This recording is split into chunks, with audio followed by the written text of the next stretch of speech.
What's up, my friends? It's TMX once again. Today, I'm going to talk to you about the week 2 on August 2025 MetaZoo review, and I'm also going to do the Monday review for MetaZoo, the MetaZoo hour that just occurred today. And hopefully, this will release today, whatever today is, August 18th, 2025. So, MetaZoo released their second set. Pretty much was altogether loved by anyone who liked the first set. Anybody who's still into the zoo or people coming into the zoo for the first time, it's pretty well regarded. This set is what the base set should have been. It's got everything that everybody wants. It's got the watercolor kind of art or more traditional art just in general. It's got better quality. I did have see some print lines or see some scratches on some hollows, but overall, way better quality. Has more hits. Has the legendary rares. That is an added rarity. More hits. It's like one every couple boxes. So it kind of hit the nail on the head on a lot of things. It progressed the game, and it focuses more on the game and the collectability of the cards rather than Old Zoo, which focused on many different things, but not really one thing in particular. It was more collecting stuff, more like buy, buy, buy, buy. This is more like refining the set. So it's a different idea altogether. The week started off with not a MetaZoo hour last week because they were coming back from Collecticon. And Collecticon, I believe Kansas City is coming up this weekend. So that's what the MetaZoo hour kind of focused on, and just focus on reviewing the set. And they just shared everyone's favorite cards of the set, and it was just a good time just sharing the set. We got a few things that occurred that people had talked about, and I had asked Charlie about. Somebody asked Charlie about his major. He said philosophy. They said, they asked about just general the boxes and the kind of mentality of it. And he said he wants to get more bang for the buck. Wants to stack them a little bit higher than traditionally what you would get out of a normal box of cards, just so you can get more value out of it as a collector. They said that next week they're gonna be more of the traditional question and answers. So this was more of just like a laid back, like sharing the hits and people's favorite cards.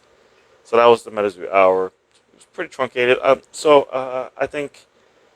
Oh, and also, sorry, there's a couple other things. So they also allow people to kind of share their whatever, their streams, whatever, and kind of just promote for an hour. So I was able to do that and share what happened last week. Is I bought cards that I had already donated. There was a whole like donation train. I've purchased it and now I'm selling it on my eBay. It'll be listed here. It's already up to $100, which was more than what was last month or last week when I bought it. So it's great. Like, it's just an infinite charity glitch, and just keep the train rolling. It's great for this charity. This charity supports people with disabilities. It's a great charity. I've met the owner. I've met the other CEO. Just they do fantastic work.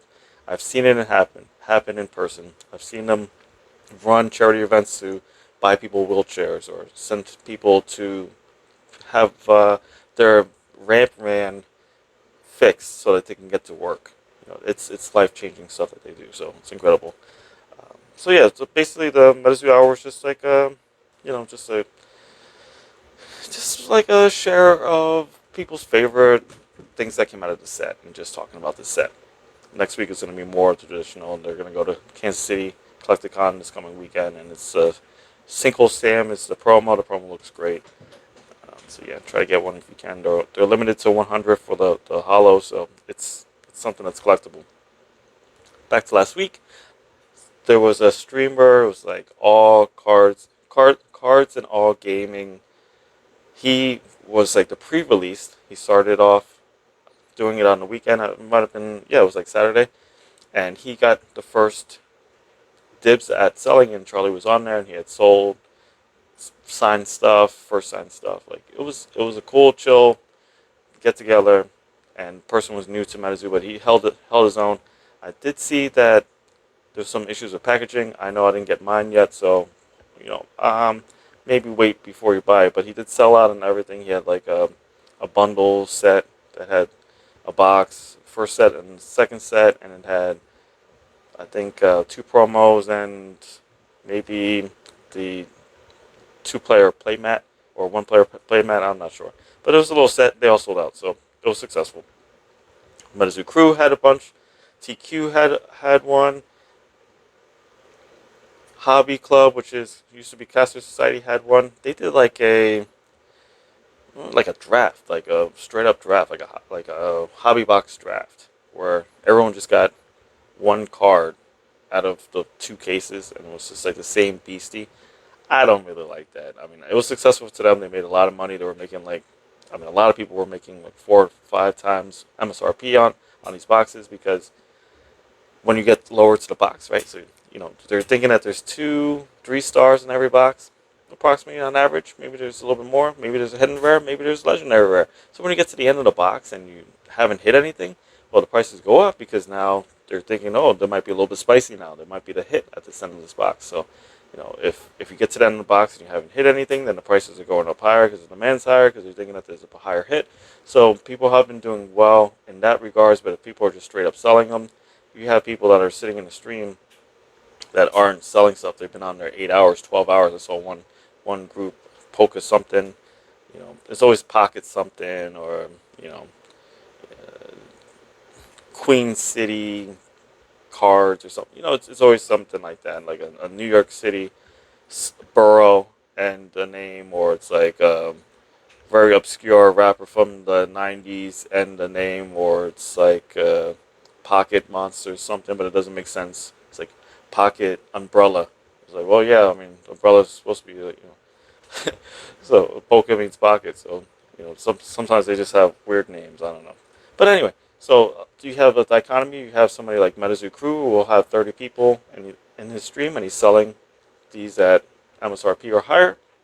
And then you have somebody right next to him that's trying to fire sell it because they don't have a following and they have a bunch of stuff that they're trying to sell. And yeah, I'm not quite sure. It's not good to sell. Not anyone should be selling. If not at this point, the demand's not high enough. The fan base is not high enough for just anybody to jump on with 45 followers to think that they're going to make money off of the set. It's if you have a store and you're trying to sell it and do OP later on, or you have a fan group, a local fan group that's active. Those are the people that should be buying, not just some guy that thinks that they're going to flip it and make a lot of money. So anyway, back to the week. So a lot of streamers were selling it. Some people were doing really well. Some people weren't. But I didn't see people just like running stuff at really low prices at this point. So which is good. It's holding up at least to the point where there is a demand. There is understanding what the product is. So that's good. And Charlie said he's been hopping in there to kind of get information. He said that at the MetaZoo hour today. He's been popping in and out of streams to kind of get information, to get, make some notes and kind of get a direction on where things are going and how to benefit. Haven't seen a lot of alt boxes, which is good. I think the alt boxes should be a very limited thing, just like the MetaZoo hour should be limited. If you guys don't have content to be shared, then you shouldn't be doing them. I mean, this week was the release of the set, so I thought MetaZoo hour would have been a great addition to that week, but also understand that they're human and they just got back from a Collecticon. Lots of information. Again, we had the charity train that's going. It's a charity train that's going on to the next week. I was able to share that on MetaZoo hour, which is cool that they allowed that to happen for at least an hour. It made the prices go up from, I think it had $6 on it. It started Sunday at $6. I think $6 was what the auction was going for at that point, and that was like over $100. So amazing. So thank you, Charlie, for allowing at least that self promotion for a little bit. I see Nick is also running Nick Power and Strength and Pokemon and MetaZoo and Locale. That guy is running a stream right now, which is really cool. So I'm glad that he's helping promote the set as well. Hopefully he talks that he likes it and talks well about it. All right, so that's pretty much the week. There's just a lot of people selling. I had one great person named Jimmy Jones TCG who heard that I only need one more card left to finish off my the convention sketches. So he actually reached out to me and gave me the one that I needed. So thank you so much. I actually now have the full set. So when I go to Collecticon in November, I'm going to cash it in. Please don't take up all the monkeys, the Wukong, so I can have dibs. I'll get whatever's left. There's no problem.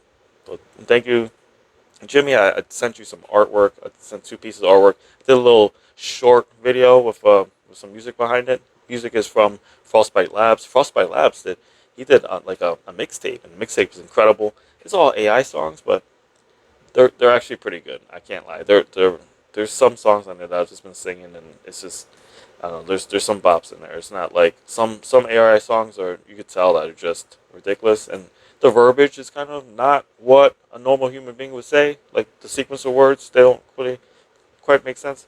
But hey, it's entertaining, and it's been living in my ear ever since. So, and he made a song for me. I love it. I made a video and got like 300 views on it. So, yeah, it's great. It's good stuff. Anyway, I did one of the videos with the music from his mixtape, and it shows you exactly what I'm sending to you, Mr. Jim Jones, TCG up in Canada. Thank you so much. Uh, Other than that, there's been a lot of hangout spots. I know MetaZoo, Menace had one, Zealous had one, Frostbite Labs had like 3 of them. So it's looking like a whole lot of old zoos. Looking like a whole lot of old zoo. So old zoo, new zoo, no zoo rules. Well, I don't know how that was supposed to go. But anyway, it was a happening week. Pretty much the biggest week in MetaZoo since, I don't know, since maybe the bankruptcy. It's been a great stinking week. I just can't wait to see what happens next. I'm going to give you my brutally honest review of Torrential Ties. I just ripped the box earlier with ROM cards. He came up with a whole case and we ripped them together. Had a great time. And yeah, this Saturday we're having a get together. Jeff Comics. It's like just action figures and comics, so it's an oxymoron. But anyway, Jaff Comics in Nazareth/Bethlehem, Pennsylvania. We're gonna have a get together. We're gonna play some cards. We're gonna rip some packs. Just gonna have a good time with the boys and girls and non-denominational people as well. But we're gonna have a good time. It's been a great week for Zoo. Thank you for watching. Be cool, do good, and be nice to each other.